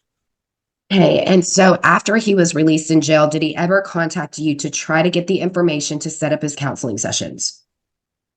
I contacted him, gave him the information, but that's as far as we got. So if you contacted him to give him the information, did he ever contact you again, requesting that information again to initiate that service? No, ma'am. With regard to the OSAR, did Mr. Houghton complete the OSAR? I believe he went in for the OSAR, but the judge had ordered him to go to outpatient. But with the OSAR treatment, he didn't have any drug screens on file. So I apologize. I was wrong on that one. That's okay. So sitting here today, has he ever completed an OSAR assessment? Yes, but he didn't do any drug screens that were, the lady could go off of. Okay, with regard to a residence, are you aware if Mr. Houghton has a residence? The last time I saw him, he did. Okay, did he allow you to go in the residence? Yes. Okay, did he have all of the things necessary to take care of these two small children if the judge would return them to his care here today? No, ma'am. Did he have anything for these kids in that house? No, ma'am. Would you believe that that house would be a safe and stable environment for these two children? I do not. With regard to employment, has Mr. Houghton ever provided you any documentation that he's employed? He gave me a number of an employer, but that employer told me that he worked with him for 2 days, 3 days. And how long ago was that? Oh, that was it was a long time ago. I'm sorry. That's okay. So would you agree with me that Mr. Houghton hasn't provided 6 months of verification of employment? Yes, ma'am. And he hasn't been able to prove that he can financially take care of these kids, right? Yes, ma'am. And so when going through the items from his family plan of service, do you believe that Mr. Houghton has complied with the court's order to complete these services? He has not. Are you asking what were some other concerns about Mr. Houghton on why the children came into care? He was incarcerated when the children came into care. So he wasn't around to do anything at that time. And you said that he was incarcerated 2 times. Did he pick up another charge during the case? He had broke parole to try and see the children, and then he went back. Is that a concern for you sitting here today with regard to the safety of the children? Yes, ma'am. Would you agree with me that it is a concern with Mr. Houghton not providing clean drug tests, not providing a safe and stable residence, not providing any type of employment? Is it a concern if the court were to return these children to his care here today? Yes, ma'am. Are you asking the court to terminate his parental rights here today? I am. And why are you doing that? I don't think it would be, I apologize. That's okay. I don't think it would be in the children's best interests.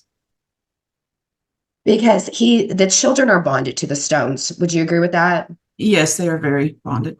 And they have and to put these children in a home with a man they've never met face to face could possibly be emotionally harmful for these children as well, correct? Yes, ma'am. Do you believe sitting here today that it is in the best interest of these children that Mr. Houghton's rights be terminated? Yes, ma'am. Are you asking the court here today, well, do you believe that the court should waive any child support that Ms. Klotz may have if it was ordered, a child support and medical support, since she's executed an affidavit of relinquishment? Yes, ma'am. And do you believe that that's in the children's best interest? I do. And is it your intention for the children to remain with the Stones until the adoption can be consummated? I do. Can you you've been in the Stones home, right? Yes, I have. And can you kind of describe to the court how the children interact with the Stones in their home? Oh, the boys are doing great in their home. Caleb and James, they have their own separate rooms. They are very active with Tara and Eric. And I mean, if you didn't know they were being adopted, that you would think they were their children. They're very bonded. And so once again, you said that these children have been in their home pretty much since birth. I mean, this case has been pending for about 2 years, right? Yes, ma'am. Do you believe that you have worked with these parents, especially Mr. Houghton, to be able to provide all the services if he would have been willing to try to complete those services to get these kids in his home? I do. Do you think that you've done everything possible to be able to help them to have their children returned back to them? Yes, ma'am. And so sitting here today, would terminating Shannon and Mr. Houghton's rights give these children the permanency they deserve after 2 years? Yes, ma'am. I'll pass the witness. All right, Ms. Archer, any questions? No questions, Judge. Yep. Mr. Jackson, any questions? Yes, ma'am. Ms. Cairns, I'm looking at your report that you made for the court, for the permanency report for today regarding parental progress with respect to Eric Houghton. Are these statements, with the exception of the OSAR statement, are the rest of these statements, in your opinion, accurate? I'm pulling it up right now, but yes, sir. Yes, sir. Okay. You had made reference to Mr. Houghton not going into treatment. Are you aware that there was a certificate of completion file that Eric Houghton had completed abode treatment incorporated on February 12th of 2023? Are you aware of that? Yes, but that was not the outpatient that the judge had ordered him to do. What specific one did she order him to do? She wanted him to do an outpatient in Lubbock with one that we had recommended. The abode treatment, he had tested positive for meth while he was there on a hair follicle. You had also made reference to the he didn't complete counseling. And are you aware that he had completed 6 sessions of counseling with Stephen Jennings between February 1st of 2023 and March 22nd of 2023? I did not receive that certification from him. Okay. You have access to the documents that are filed in the court, do you not? I do.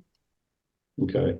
Your Honor, with respect to the counseling sessions, the certificate of completion for the counseling, and with respect to the certificate of completion for the abode treatment, I'd ask the court to take judicial notice of those. What, Mr. Jackson, can you what is the treatment program that you're talking about? Abode. It's called Abode? abode. Yes, ma'am. ABODE. Okay, thank you. Yes, ma'am. Your Honor, Judge, the certificate of service I have on both of those documents was for April 18th, 2023.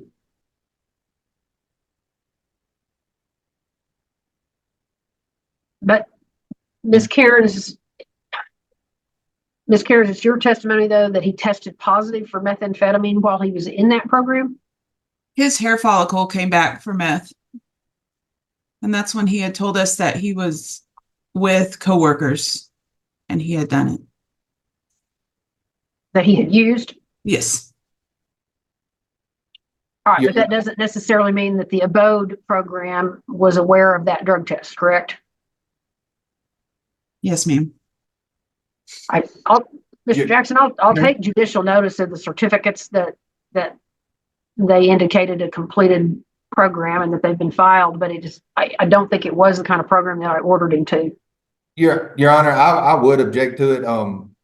That was filed on the day of the final hearing, and at the final, you ordered Mr. Houghton to do a intensive outpatient on that same day. So as you said, I don't believe this one worked for what you were ordering at the final hearing and back in April of last year.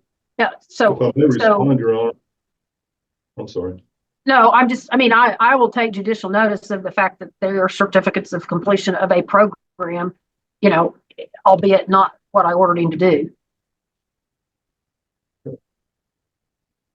With that said, Your Honor, it appears that the treatment that he went through was done prior to your order.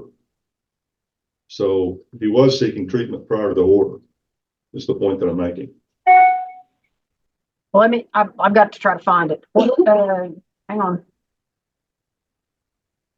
All right. What are the dates again that you said? This should have been filed on April the 18th, 2023. Is what's on my certificate of service.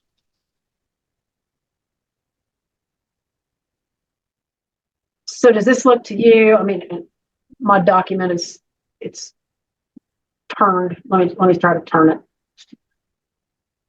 Okay. That shows a discharge in February of 2023. Yes, ma'am. Okay. So he sought treatment. He completed treatment, a program of some kind in February of 2023. And then after that, we had positive drug tests. So we had a relapse, which I think was the court's concern at the final hearing and why I ordered him into that intensive treatment. But again, I'll take judicial notice of the fact that it's filed in the court's record. Yes, ma'am. May I proceed? You can proceed. Ma'am, one final thing. In the event that the court so decides to go forward with the request for termination of parental rights, you had testified earlier that any arrearages for the mother's child support obligation you all would be willing to waive. Is that correct? Yes, sir. I would ask if there is any child support obligation for Mr. Houghton, if there's any arrearages, would the department have a problem waiving those? I do not believe so. And let me just address that real quickly because I was going to address that with Ms. Murray. There has not in the underlying case nor in the PMC case did I ever order any child support or medical support for either parent. Okay. Thank you, Your Honor. I'll pass the witness. All right. Mr. Hammonds, or excuse me, Mr. Trout. Yes, ma'am. Ms. Cairns, when was Dad's last visit? He had virtual visits. Let me get the date. Back in February of 23. Okay. So that's the only ones we had. We had a couple, but the kids didn't really know who he was, so they didn't go well. Then I tried to set up the in-person, but he tested positive. Okay. So your testimony is that he hasn't had a visit with the children since February of last year? He has not. And this case has been going on for about 2 years? Yes, sir. Or a little over 2 years? Yes. And has the department in St. Francis, y'all have made reasonable efforts or more than reasonable efforts to try to reunite father and children? Yes, sir. Or the parents with the children? Yes. And since the final hearing back in April, Dad has not complied with any of the court hearings at that time? He has not. Or the court orders, I apologize. Yes, sir. Your Honor, I sent out an exhibit. I would ask to admit exhibit number, I marked it as P1. It is a certified copy of the final order from the April hearing. No objection. All right, petitioner's exhibit 1 will be admitted. Thank you. Ms. Cairns, can you look at page, do you have that exhibit? I do. Can you look at page 9 of 18? On the certified. 9 of 18? Yes, ma'am. Yes. Section 19.1, what does that say? It is ordered that respondent parents shall complete any services shall set out in the department's original or any amended service plan that was not completed. Okay. And is your testimony today that Mr. Houghton has not completed his service plans or any amended plans? He has not. Has he attempted to since this hearing? No, he has not. Can you look at section 19.3, which is on page 10 of 18? Yes. What does that say? It is ordered that respondent father Eric Houghton to intensive outpatient program. And this was ordered on April 18th of 2023? Yes, sir. That he was ordered to do intensive outpatient? Yes, sir. Did he do that? No, he did not. As far as visitations with the child and the department using reasonable efforts to try to reunite, do you believe that Dad Eric Houghton at this time can provide a safe and stable environment for the children? He cannot. I don't believe he can. Sorry. Has he, when's the last time he reached out to you to ask for visitations or to see the kids or how the kids were doing? I have not spoken with him since around August. Okay. And that was to send him to a drug screen. He did not want to meet with me. I've tried to go by. So he hasn't asked about the children. Okay. So at least since August, so in the last 6 months, Yes. he has not asked about the children or the well-being. He has not. Okay.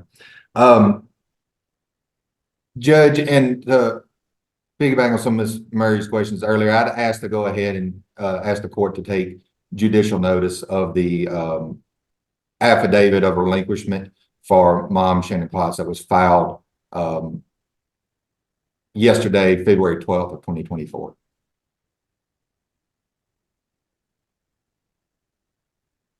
I'm sorry, Mr. Trapp, say that again. I'd ask the court take judicial notice of the mother's affidavit of relinquishment that was filed yesterday, February 12th of 2024. Okay. Any objection, counsel? No, Judge. No objection. No objection. No objection.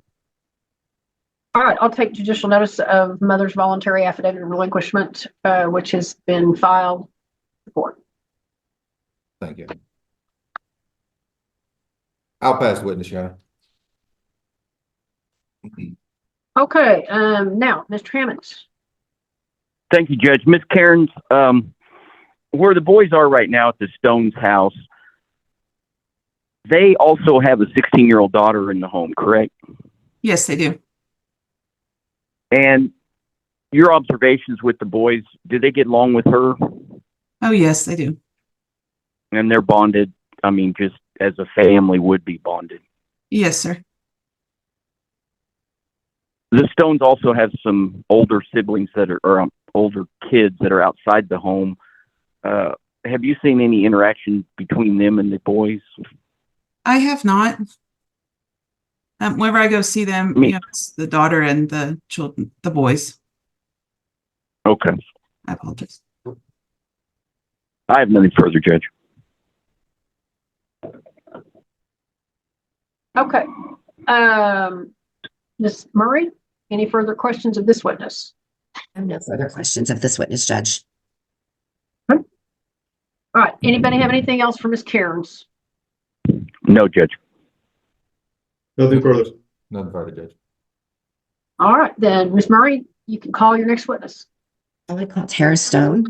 Please state your name for the record. Tara Stone. And Tara, you are the placement for these two children, correct? Correct. Okay, hang on, we're getting some bad feedback. I'm trying to figure out where that's coming from. Ms. Stone, just say something for me. Okay, can you hear me? Yes, okay. May I go on, Judge? Yeah, I'll try again if we get. Okay. I don't know where it's coming from. And Tara, are you currently licensed foster placement? Yes. And what is your intention with regard to these two children here today? Okay, hang on. No, hang on, y'all. We're just getting is anybody else hear this? Yes, ma'am, I can hear it. Kara, what is your intention with regard to the children here today?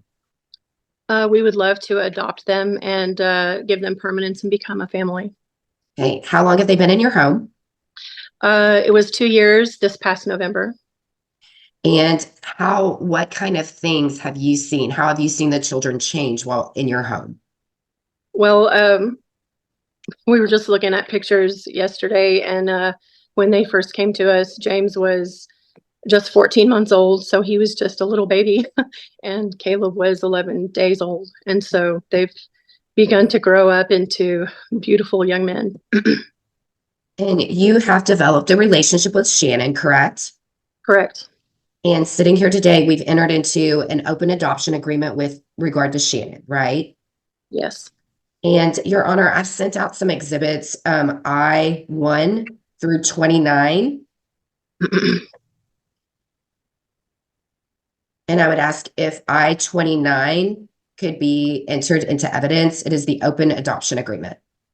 Okay, let me talk to counsel and let me have a bench conference real quickly. Oh. Let me set that up. Thank you all for your patience. I just needed to discuss a procedural issue with the attorneys, so I think we've got, at least I think I'm clear on it. So okay.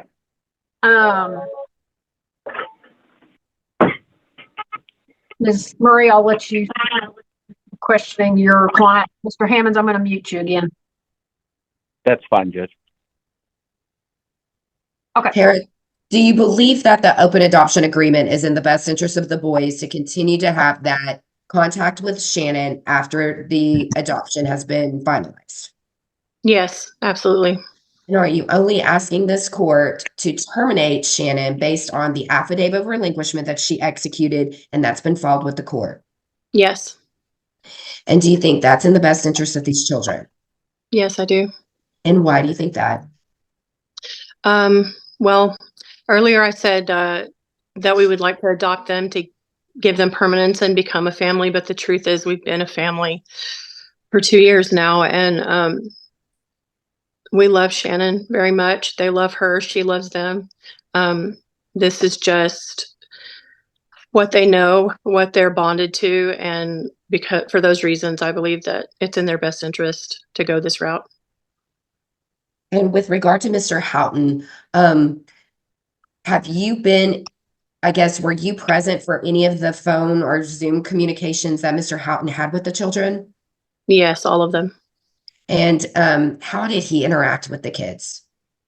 It was really hard. They're young, so it was kind of hard to keep them engaged. But he, from my perspective, would just sit there and kind of say, "Hey, hey," and would at times seem disappointed, maybe a little frustrated at times that they weren't able to interact very much with him.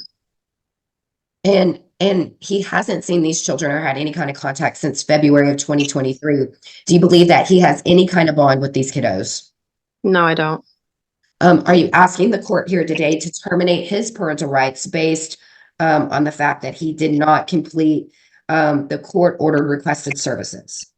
Yes. What has been your concerns with Mr. Houghton throughout this case?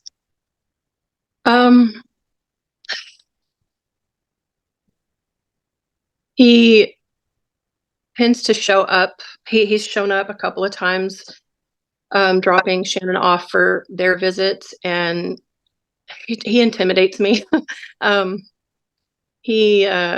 concern, well, he seems to have struggles with drugs, and just being incarcerated, not staying in communication, and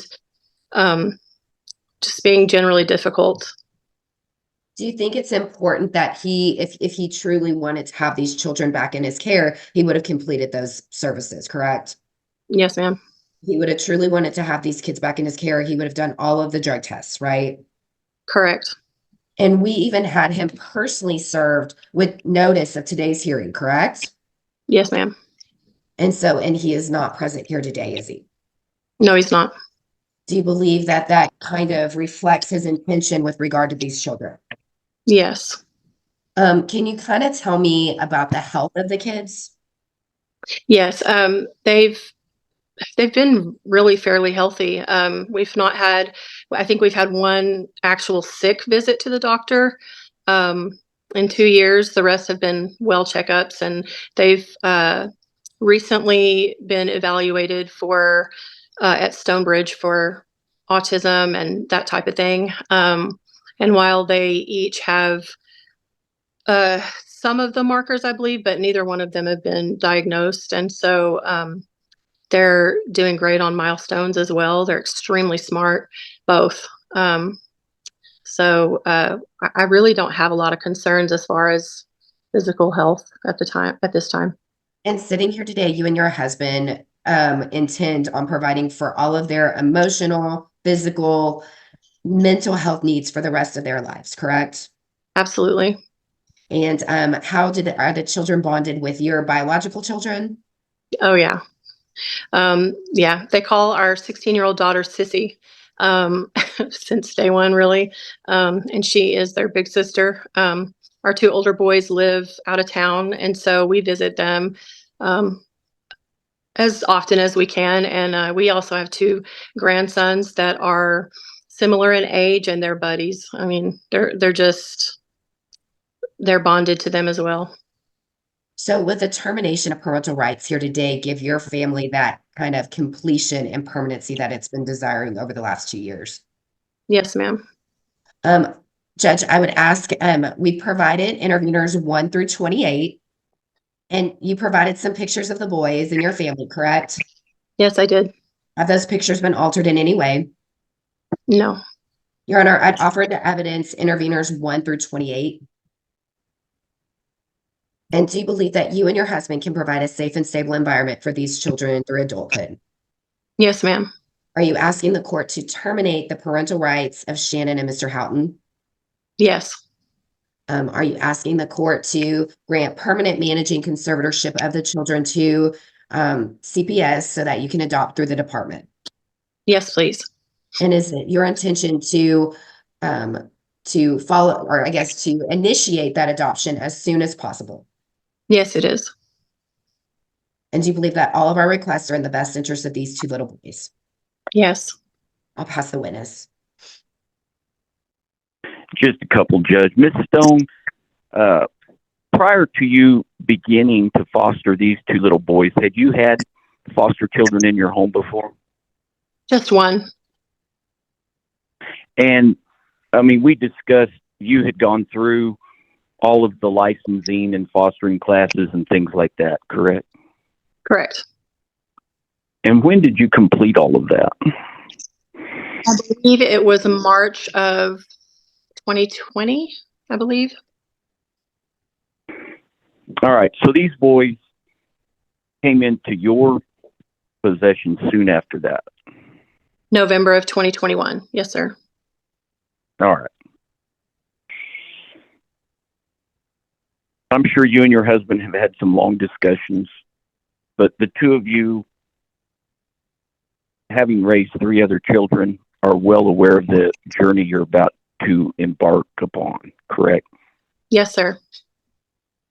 And you are willing and able to do that. Absolutely.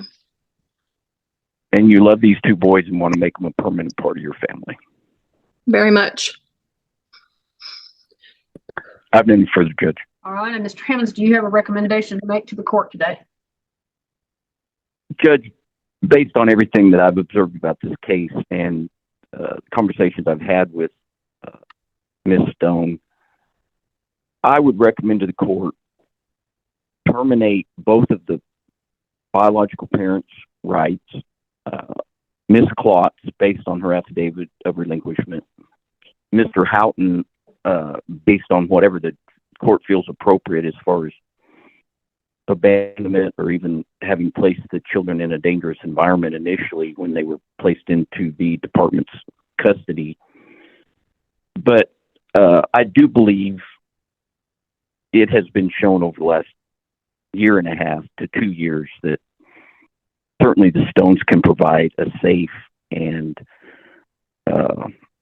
really a great environment for these two boys to live the rest of their life, and it would be in their best interest that they'd be given the opportunity to adopt these boys. Thank you, Judge. All right, thank you, Mr. Higgins. All right, at this time, then I do find by clear and convincing evidence that it is in the best interest of the children to terminate the parental rights between the children and their mother, Shannon Klotz, based on her voluntary affidavit of relinquishment of parental rights under Texas Family Code 161.001, subsection B1K, in the best interest of the children under 161.001 B2. And give me just a minute. All right, I find by clear and convincing evidence it is in the best interest of the children, Kayla, terminate the parental rights between the children and their father, Eric Houghton, based on Texas Family Code, section 161.001, subsection B1, the N and the O grounds, and the best interest under 161.001, subsection B2. This time I'll name the Department of Family and Protective Services as the permanent managing, well, we'll continue them as the permanent managing conservator. And I will continue the children's current placement with the interveners and will order that there be no change in that placement unless there is an agreement or further court order. At this time, I'll dismiss all court-appointed attorneys after the de novo and appellate timeframes expire. As always, counsel, be mindful that your de novo timeframe does begin to run since I've rendered an open court. And please do not file any notice of appeal if you're instructed to do so until a final order has been signed and adopted by the referring court. All right. Thank you all very much. Appreciate your time and efforts in the case. And Ms. Archer, Ms. Klotz was logged in, but she at some point logged out. So you can just convey my appreciation of her cooperation and best wishes to her. And Ms. Murray, I hope you feel better soon. Thank you, Judge. All right. Okay. We will be adjourned. Thank you all very much. Thank you, Judge.